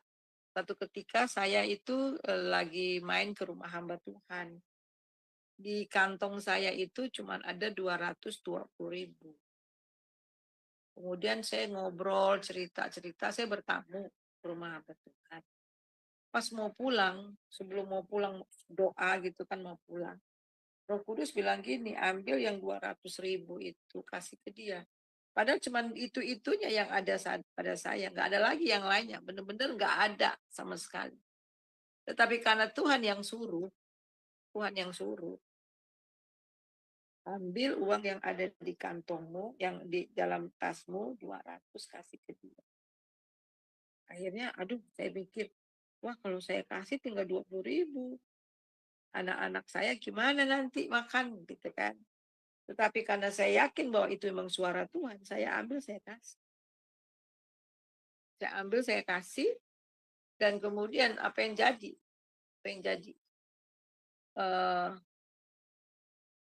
Nggak lama kemudian ada yang telepon, "Ibu, ambil beras ya. Ini saya kasih beras untuk anak-anak training banyak di rumah saya, di tempat saya itu, training center. Ini 2 karung beras." Nah, kayak gitu-gitu. Nah, itu soal menabur ya, nabur. Jadi siapa yang menabur dia menerima. Ada juga, tapi semuanya itu memang berdasarkan kasih. Tapi kalau seandainya kita nggak ada, ya nggak apa-apa. Kita bilang kita lagi nggak ada. Maaf, lagi nggak ada. Iya, Banyak artinya contoh. jangan memaksakan ya, ya Bu, Ya, kalau nggak ada ya. nggak ada. Kalau memang benar-benar nggak ada. Jangan sampai kayak di firman Tuhan ini kan. Pergilah, padahal kita ada gitu. Dalam ayat 20 Iya, kan. Nah, iya. benar-benar ada. Kalau nggak ada mau kasih apa? Jangan ada tapi kita memang nggak mau ngasih. Kita bilang nggak ada. Itu lain. Itu lain cerita. Ya. Artinya, Tetapi ketika Tuhan menyuruh kita memberi apa yang ada pada kita, ketika memang itu digerakkan Roh Kudus, lakukan. Walaupun itu cuma segitu-gitunya yang kita miliki. Tapi Tuhan yang suruh kita lakukan. Ingat janda di Sarfat atau apa itu ya? Yang Elisa bilang, Elisa apa Elia itu ya? Ya. Buat roti buat saya. Wah, ini cuma segini, nanti saya habis, matilah saya gitu. Tapi karena itu hamba Tuhan yang suruh, dia bikin. Dan akhirnya kita lihat utang-utangnya kebayar. Jadi lihat, dalam pergaulan, dalam kehidupan kita, memang selalu bergantung sama Tuhan. Satu ketika saya baru pulang dari rumah sakit. Saya pulang dari rumah sakit, jadi itu uang yang di dompet saya cuma 50.000. Selembar, 50.000 selembar. Ini aneh, jam 10 malam, sekitar jam-jam begini ada yang ketok pintu. Saya masih di kamar karena baru pulang dari rumah sakit, baru paginya saya keluar dari rumah sakit, jadi saya masih sakit ya. Itu sudah berapa tahun yang lalu, sudah lama. Anak saya masih belajar di ruang tamu dengan ada 1 anak lagi ya, ada yang tinggal sama kami. Tiba-tiba ada yang ketok pintu. Ternyata pas dibuka itu adalah seorang ibu pakai jilbabnya hitam-hitam, bawa keresekan hitam malam-malam ya. Mami, katanya. Ada orang ibu-ibu katanya. Oh iya, saya bilang gitu. Mereka bilang itu pakai jilbab hitam, pakai bawa kresek hitam. Oh iya, ya bawa, suruh masuk aja, saya bilang gitu. Dia masuk, saya keluar. Ada apa Bu? Saya bilang gitu. Iya, ini saya butuh duit besok Bu, 100.000 saya butuh banget. Ini saya punya kain, jadi saya mau jual kain ini. Saya tadi ke sebelah sana, ke tetangga sebelah sana, tapi mereka nggak mau nolong. Katanya bilang gitu. Ya memang sama hati saya malam-malam jam 10 malam. Terus iya, 10 malam betul. ya. Terus Iya. ibu dia bilang gini, tolonglah Bu, saya benar-benar mau bikin makanan jadi supaya saya bisa bayar uang sekolah anak saya. Jadi saya bilang, oh iya saya ingat saya cuma ada 50.000. Selembar-lembarnya 50.000. Lalu saya ambil, saya bilang, Bu, ini uang 50.000. Itu kan Ibu mau jual 100.000. Ini aja, ini saya kasih saya sama Ibu. Jadi Ibu bawa aja itu pakaiannya, kainnya nggak usah. Saya bilang, ini saya kasih aja sama Ibu. Dia bilang, bener Ibu, iya enggak, saya enggak minta. Saya ini kasih, bener-bener saya kasih. Saya kasih aja sama Ibu. Jadi Ibu pulang aja, ya pakailah. Cuman Saya mau kasih 100, seandainya saya ada 100, saya kasih 100. Tetapi saya di dompet saya cuma ada 50. Udah, saya kasih. Nah, apa yang jadi? Itu kan uang saya cuma 50.000. Terus anak saya itu lagi PKL di Yayasan Kristen kan, dan orang yang kerja di sana tuh saya kenal. Dan mereka tahu bahwa rumah sakit. Kemudian pas pulang, ini titip ya buat mami katanya. Ini titip ya buat mami katanya. Anak saya pulang dan kasih uang. Ini ada titipan. Ternyata 500.000. Dan Luar biasa. saya nggak ngarepin itu, sama sekali nggak kepikiran. Saya hanya memberi ya. Untuk besok karena Tuhan menyuruh saya beri, saya kasih. Nah berikutnya pernah satu kali lagi. Ada satu ibu datang pagi-pagi datang. Bu katanya ini ada orang, dia memang BPJS. Anak mau cuci darah, butuh uang untuk taksi, dulu belum ada Grab. Untuk taksi katanya bilang gitu. Dia butuh 100.000, 200.000. Nanti dia ganti. Gitu. Aduh, saya lagi nggak ada uang juga nih, saya bilang gitu. Terus orangnya perginya nggak jauh, tetangga situ kan. Tiba-tiba Tuhan ingatkan saya, itu kamu ada uang itu di buku 100.000, kasih dia. Itu jelas Roh Kudus yang bilang, kasih dia. Saya langsung ke kamar, saya ambil itu buku dan saya lihat memang ada 100.000. Saya kejar orang itu, saya kasih. Gak usah utang, saya bilang ini saya kasih saja. Tahu nggak apa yang jadi? Itu pagi-pagi, malamnya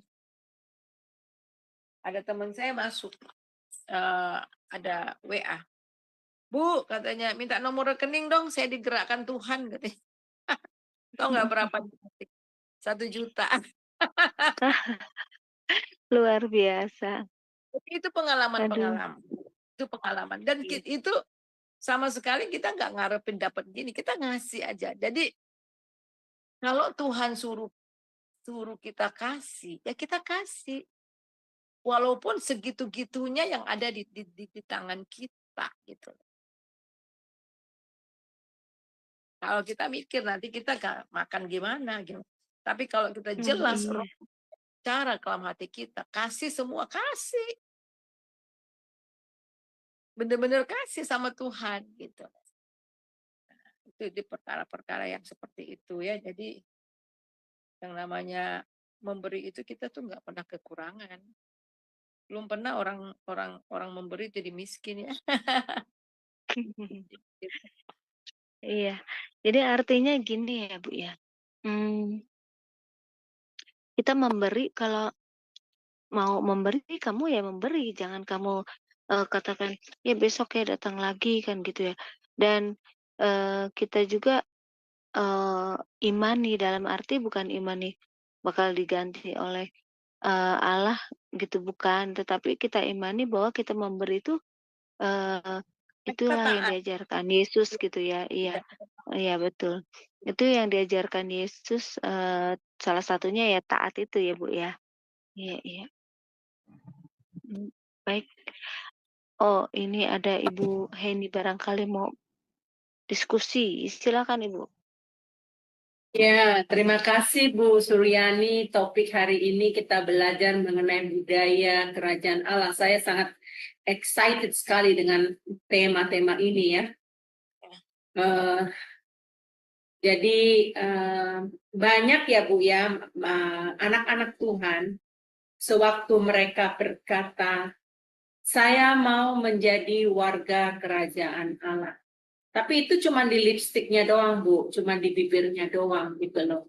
Nah, mengenai budaya ini kan nggak jauh-jauh berkaitan banget dengan etika ya, Bu ya. Dengan etika kita sebagai anak Allah, gitu kan. Nah, saya teringat, Bu, kalau di keluarga saya ya, umpamanya nih, ada acara, ada hajatan lah istilahnya. Orang tua saya sudah jauh-jauh hari waktu duduk di meja makan sudah kasih tahu nanti tanggal sekian kita ada acara, kita mengundang orang untuk makan dan itu pesta besar ya diadakan. Dan kita orang tua nggak mau anak-anaknya berkeluyuran kemana-mana. Jadi kalian harus ada di rumah. Kenapa orang tua saya ngomong kayak gitu? Karena koko saya itu, abang saya itu dia itu punya teman banyak, Bu. Jadi ya maklum lah, jadi kan bisa kemana kemari. Ntar kalau dicari, mana ini? Nggak ada. Mana? Nggak ada. Mana ini? Nggak ada, gitu kan. Jadi kelihatannya di dalam kekeluargaan itu, jadi, acara lu aja deh. Bukan acara gue ini, gitu. Padahal di dalam keluarga itu kan harus perlu unity, ya, di dalam keluarga. Nah, begitu juga saya melihat di dalam kerajaan Allah ini menjadi budaya kita kerajaan Allah itu ternyata sama Bu ya, budaya itu harus diterapkan juga di dalam pelayanan kita, dalam komunitas kita gitu. Contoh soal Bu, dalam doa syafaat, ntar doa syafaat udah selesai umpamanya doa, yang itu udah pada kabur Bu, udah pergi gitu kan. Nah itu kan berarti nggak ada etika dalam saya bilang gitu kan. Itu apakah kebudayaan kita orang Indonesia umpamanya contoh. Terus umpamanya kita pergi ke hajatan di dalam undangan umpamanya gitu. Kita masuk ke dalam undangan itu. Nah, kita kan waktu masuk ke dalam undangan itu kan kita mewakili apa? Seperti Ibu tadi melakukan begitu banyak kesaksian yang Ibu sampaikan itu. Ibu kan mewakili kerajaan Allah. Ibu menyampaikan kasih, kesaksian hidup Ibu. Ini loh, saya mau menolong karena ini memang perintah, ini adalah kebudayaan dari Allah gitu kan ya. Nah, saya miris sekali, saya melihat banyak sekali yang saya lihat itu tidak ada seperti begitu, Bu. Jadi kalau doa, saya pikir, apakah doa ini salah kalau kita minta Tuhan berikan unity, Tuhan berikan kesepakatan hati. Nah, respon itu kan tergantung dari pribadi masing-masing, benar nggak, Bu? Benar kan? Nah, aku teringat juga di dalam, dulu saya pernah belajar sesuatu, guru saya mengatakan, kerajaan Inggris ya, Lady Diana waktu dia mau menjadi putri Inggris gitu, dia itu ditatar, dia diajarin cara berjalannya, cara makannya, cara komunikasinya, cara berdirinya, cara berpakaiannya, semua diajarin. Bahkan anaknya dari cucunya Ratu William sama yang lain itu juga diajarin bagaimana mereka kelak bisa menjadi ini. Nah, bagaimana Bu, pertanyaan saya gini, bagaimana untuk menyadarkan kita sebagai anak-anak Tuhan memiliki tanggung jawab itu. Jadi jangan sampai disuruh-suruh, dipanggil-panggil. Nanti kan kesannya yang manggil-manggil, ih bawel amat sih lu jadi orang. Lu kok khawatir banget sih jadi orang gitu kan Bu ya. Nah mestinya kan harus ada. Nah di kebudayaan di keluarga saya Bu, kan kalau di Nias itu, kalau mau mengadakan pernikahan, itu dulu nggak ada restoran, Bu. Adanya di rumah masing-masing mengadakan gotong royong namanya, Bu, kerja gitu, kupas bawang, kupas kentang, kupas apa gitu. Nah, orang tua suka bilang gini, kamu pergi ke rumah orang, jangan kamu cuma lipat tangan ya, kamu harus bantu itu orang katanya. Atau angkat kursi kek, atau apa, jangan disuruh-suruh katanya gitu, harus tahu kerja, jangan dipanggil-panggil gitu. Nah, itu saya senang dengan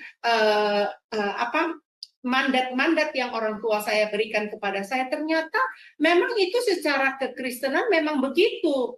Nah, masalahnya di dalam hal ini bagaimana Bu untuk menyadarkan, kan seperti Ibu sekarang udah ngajarin nih kebudayaan kerajaan Allah. Terus bagaimana sih buat orang tuh mudeng, iya ya, gue bener, gue harus berubah, gue harus melakukan hal ini, aku nggak boleh begini, aku harus terapkan begini. Nah itu Bu, saya lihatnya di sana kendalanya, menjadi pelaku itu masih kurang.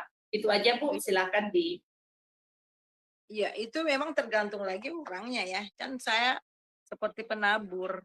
Nabur itu kan ada jatuh di pinggir jalan, ada yang berbatu-batu, semak duri, dan yang tanah. Dan orang yang mau menerima firman, mengerti dan melakukan, mereka yang berbuah gitu loh. Memang Saya sebagai penabur kita hanya menabur, tapi nggak bisa mendobrak. Jadi hanya Iya, Tuhan iya. dan firman Tuhan yang bisa mengubah dia ya. Jadi memang begitu. Dan memang oleh sebab itulah apa sih tujuan rumah tangga itu? Visi Tuhan, rumah tangga Tuhan membentuk supaya melahirkan anak-anak kerajaan, anak-anak berkarakter kerajaan, berkarakter Iya. ilahi. Jadi memang pendidikan itu memang hal-hal yang kecil-kecil itu harus dimulai dari rumah tangga memang anak-anak ya. Jadi saya mengajar anak saya sekecil apapun orang lakukan harus bilang terima kasih. Jadi kalau dia melakukan sesuatu terus ada orang nggak berterima kasih, dia bilang, kok dia nggak terima kasih sih Mi gitu. Gitu ya. Jadi karena sudah biasa gitu. Dan saya ajarkan juga selalu ingat orang lain gitu. Jadi kalau mau makan ingat orang lain. Jadi sampai udah besar. Jadi kalau bilang udah yang lain udah pada makan belum gitu. Jadi dia akan marah sekali kalau dia lihat orang makan kemudian nggak ingat orang sampai makanan habis nggak orang lain di belakang nggak kebagian. Itu dia marah sekali karena emang dari kecil diajar begitu. Jadi budaya itu kan budaya dan emang budaya itu sebenarnya itu kan nilai-nilai kerajaan, nilai-nilai kebaikan dan itu ya. Kita juga diminta untuk mengingat orang lain. Kemudian ketika dia pergi ke ulang tahun gitu kan. Pergi ke ulang tahun, kemudian dia sudah ambil udah ambil satu kan, satu orang satu itu bingkisan. Tiba-tiba ada yang tuan rumahnya bilang, ini ada ekstra nih.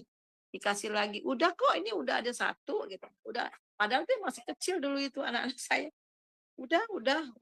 Richard udah dapet. Ya, Abigail udah dapet. Gitu. Enggak, ini ekstra.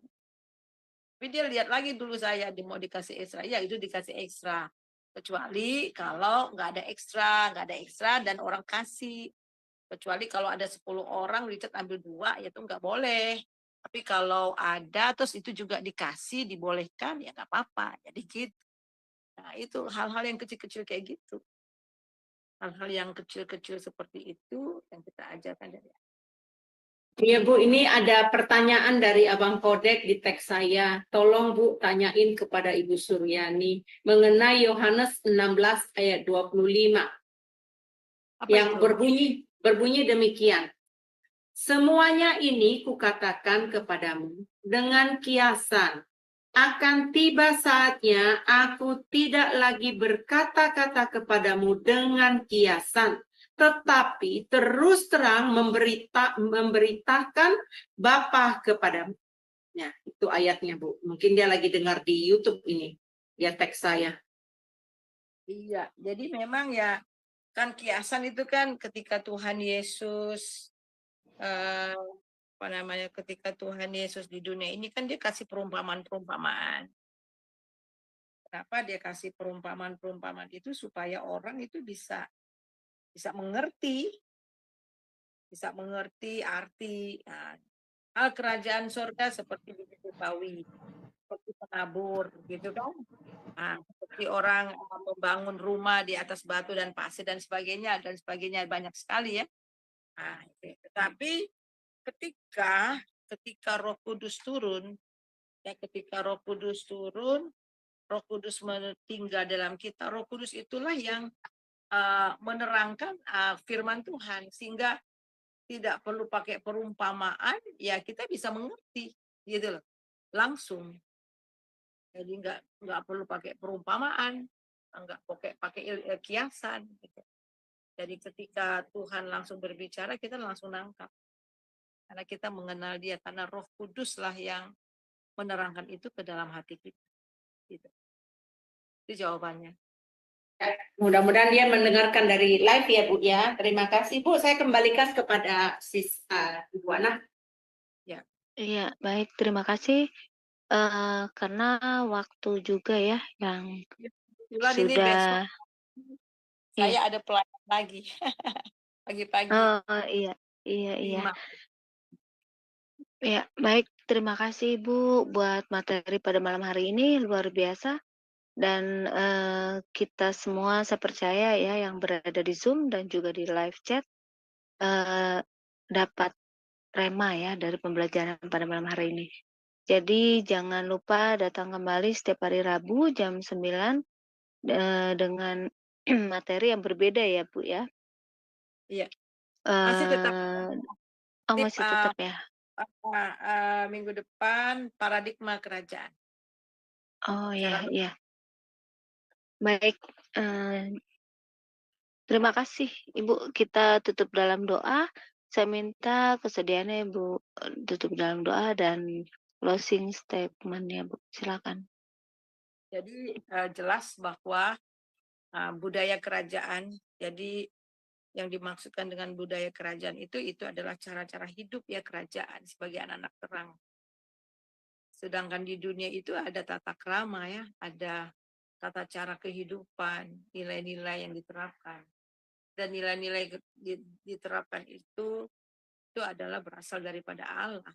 Ya, semua kalau kita lihat semua kehidupan di dunia yang mempunyai nilai-nilai itu adalah sebenarnya semuanya dari Allah ya, dari Tuhan.